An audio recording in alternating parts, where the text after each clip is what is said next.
خود کو ذات واحد میں گم کر دینا ہی توحید ہے۔ خوش نصیب وہ ہے جس نے احسان کی روش اختیار کی۔ اگر تو خدا پر توکل رکھتا ہے تو کام بھی کر، اس کے بعد خدا پر بھروسہ کر۔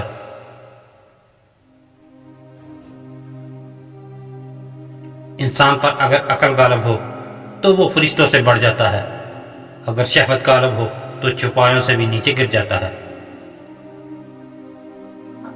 اللہ تعالیٰ فرماتا ہے کہ میں چھپا ہوا خزانہ تھا، میں نے چاہا کہ میں پہچانا جاؤں، تو یہ کائنات پیدائش معرفت خدا بندی کے لیے ہے۔ اس نے مٹی سے اطلس پوش بادشاہ بنا دیا، یعنی مظہر اپنا خلیفہ۔ شہوت پرستی انسان کی بربادی کا سبب ہے اور انسان کو زندہ درگور کر دیتی ہے۔ فحشہ انسان اندھا بن جاتا ہے، اس کی عقل چوہے جیسی اور شہوت شیر جیسی ہو جاتی ہے۔ زندگی کو ایک امانت کی طرح گزارو، ایک نہ ایک دن یہ اپنے مالک کو واپس کرنی ہے۔ سفر کی بدولت ایک غلام بادشاہ بن جاتا ہے، چاند بھی اگر سفر نہ کرتا تو اتنا حسین نہ ہوتا۔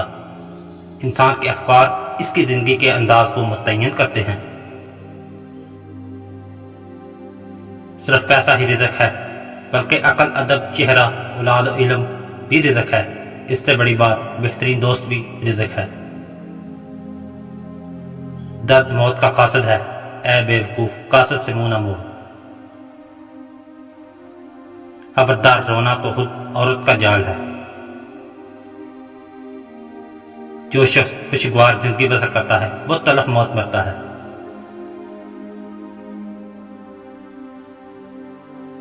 اگر آپ نے عشق نہیں کیا تو خود کو زندوں میں شمار مت کرو، روز آخرت اس زندگی کو شمار نہیں کیا جائے گا۔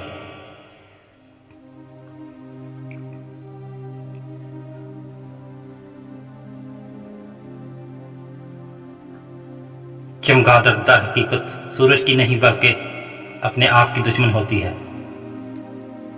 پتھر موسم بہار میں بھی سرسبز و شاداب نہیں ہوتا، خاک بن جا تاکہ تجھ سے رنگا رنگ پھول جنم لیں۔ اگر تیرے پاس یار نہیں تو طلب کیوں نہیں کرتے، اگر یار تک پہنچ چکے ہو تو شادمانی کیوں نہیں کرتے۔